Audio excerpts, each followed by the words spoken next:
Part 2, Chapter 9, Rattrap.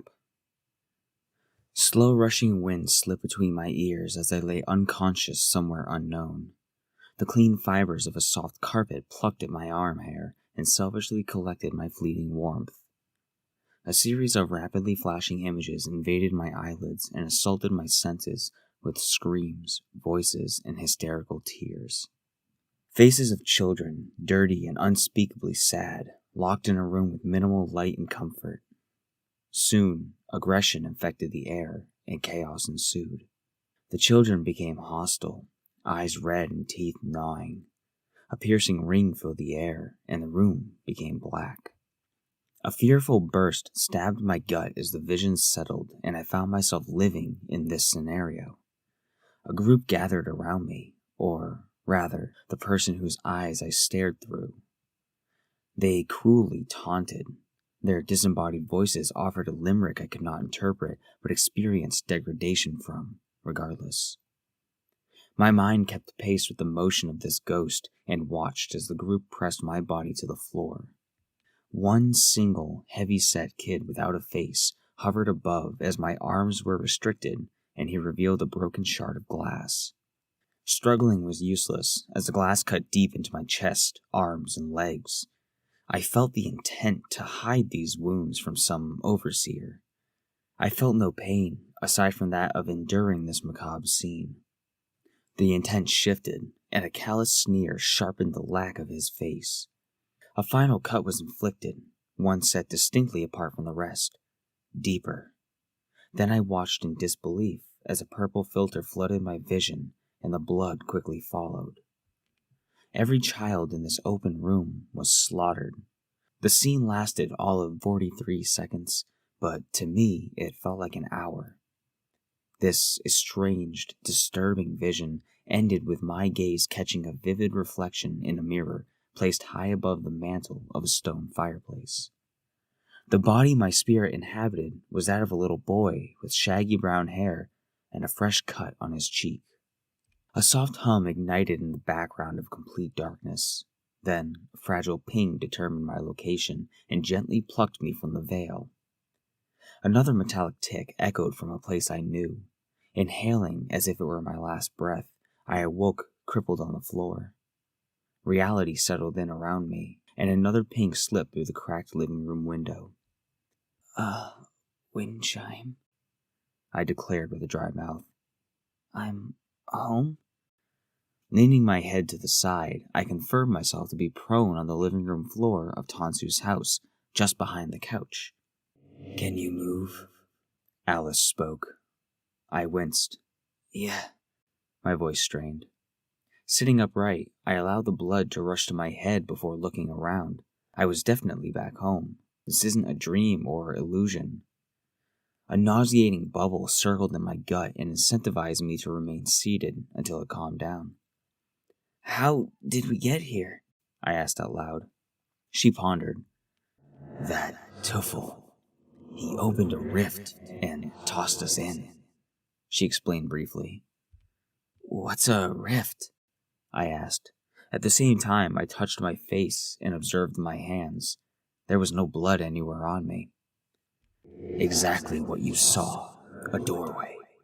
When a Tuffle is powerful enough, they can open doors that lead to a place they have been or know of in detail.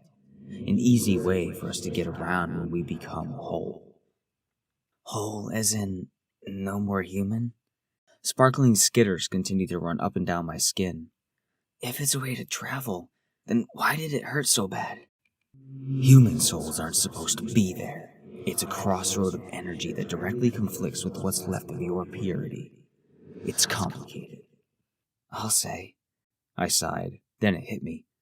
Wait, that Tuffle, it's still at the school. I stated fearfully. Alice seemed calm, yet perplexed. The fuck is going on? Why would he send us through the door, if not to follow and kill us?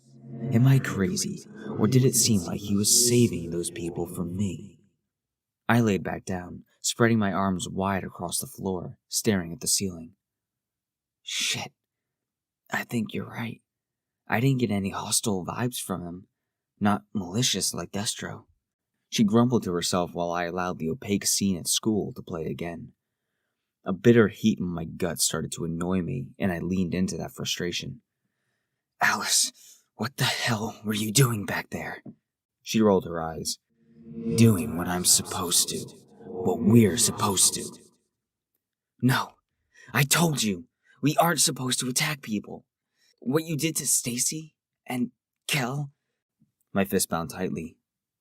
Oh my god, I killed the teacher. My hand started trembling. If you regret it hard enough, maybe he won't die. After all, we didn't finish either of them off. Also, give yourself some credit, kid. Most of that was you. She redirected the accusation. Me? I shouted. You went from mildly annoyed to blazing hatred without much of my help. Don't get me wrong, I was pretty fucking glad. But as I stepped into your skin, there was a shadow overlapping me. You did something. She snarled. I didn't do anything. You were goading me on. You kept me wrapped around your finger and blind to rationality. She made this animalistic grunt that slapped my brainstem like a rubber band. I caged my words, for now, choosing to linger in the quiet of a peaceful, unoccupied home. I gawked around, feeling small and watched. The air was sharp, my body throbbed, and my thoughts swirled like a rapidly draining pond. Tears brimmed, my lower lip flexed upward, and my nose grew wet. I swallowed hard and let out a whimper. No, fuck, shit, fucking damn it, I shouted. Even Alice winced. As I rose up from the floor, I took the size of my head in my hands, and my knees rose to my chest. I can't fucking believe this. I fucked up. How could I be so stupid? The smoke detector chirped, and I reacted with a stiffening jolt. Looking around, I tuned into the surrounding nothing. Flickers of those drowning moments, everything leading up to the second I was tossed into the white veil. Then the green-eyed boy occupied my vision. His face was muddled but present. It was definitely him. A host. Like me. He's been around the school, always nearby. Was he the one infecting me with sickly feelings and weird occurrences? I then recalled the scar on his face, immediately attaching that to the vision I was given. My eyes widened with another realization.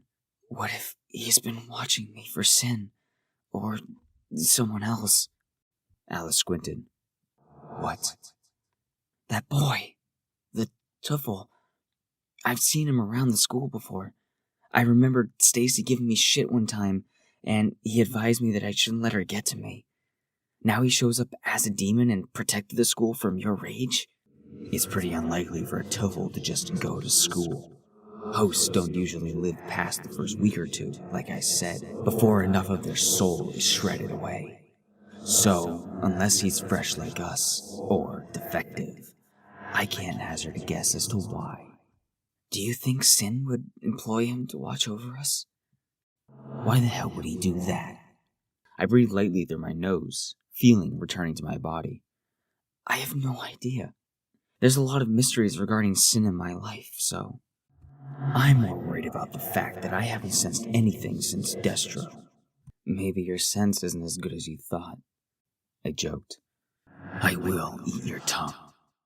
A click from the doorway caught my attention, and I quickly angled my head to see it opening inward.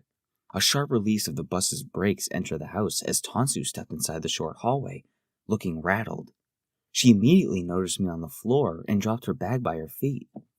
Kimmy, there you are, she exclaimed before half-sprinting towards me.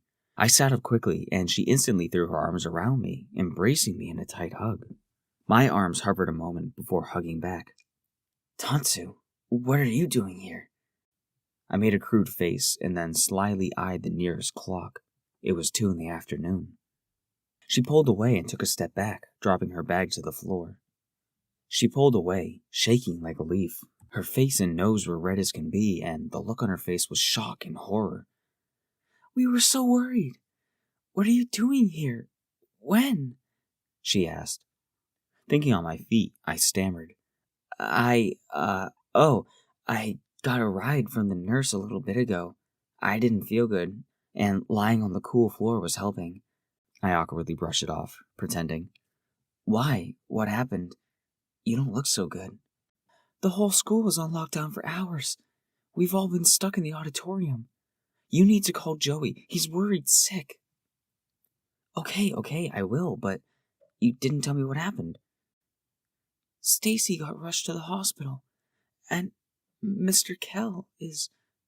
She froze. I swallowed hard. He's what? I leaned forward, hoping against hope she would say he was going to the hospital as well. He's dead, she cried out. I pulled my head back, gritting my teeth and feeling my stomach hit the floor. It's confirmed. My voice was weak. Oh, no. What the hell happened? Her own voice rattled. I guess a student went berserk. They found him in the hallway with blood on his hands.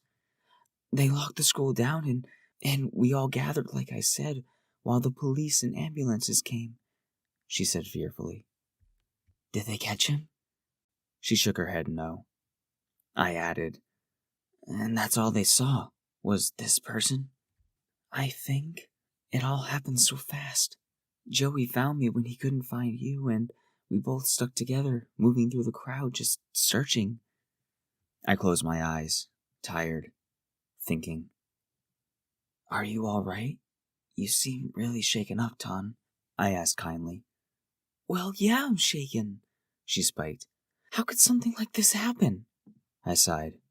I don't know, Ton. I don't know. There was a short period of quiet where we both sat and contemplated the situation. I didn't have much to say about it, and she didn't know how to process all of this. Alice was listening, drinking her fear. Out of nowhere, the house phone exploded with a piercing ring. We both jumped in place and looked over to the kitchen wall where it hung. Tanzu was quick to move and retrieve it from the hook. Yes, we're both here. Oh, hold on, I'm putting you on speaker. She took the phone away from her ear and pressed a button. Okay, we can both hear you. She moved in my direction with the phone in hand. Can someone please explain to me what happened? It was Kari, and she sounded frantic. Tanzu gave me a worried look, which I returned with a tired gaze. Miss Kari? I spoke. Kimberly? Are you all right? She asked. Yes, don't worry. Apparently what happened was a teacher of ours was just killed, I said simply but apprehensively. Oh my goodness, she gasped. Tansu stepped in. And a girl in our class was also injured, but they took her to the hospital. Everyone else got sent home, and the police are still there. I can't believe it. I'm heading home right now, so you girls just stay right there. We will, I said. Tansu added, Please be careful driving home. Don't speed. She gave a flustered exhale, and in the background of the call, we heard the car door shut and the engine turn over. She continued, Did anybody see who did it? What do we know? Tansu responded, Some students and another teacher, Mr. Lane, I think, saw some of it, but they never identified him. She scoffed. This is exactly why schools should take security more seriously. My campus is always rampant with security and monitoring staff. I will never understand why public schools don't do the same, she griped, offering a completely different tone than I had ever heard from her. Probably lack of funding, I commented. Tansu fidgeted with the clip in her hair. I'm sure whatever precautions can be made will be implemented now. I frowned and separated a little. Tansu held the phone close to her body and nodded as her mom continued to speak. The two of them exchanged a few comforting words, but I, on the other hand, started to experience some severe discomfort.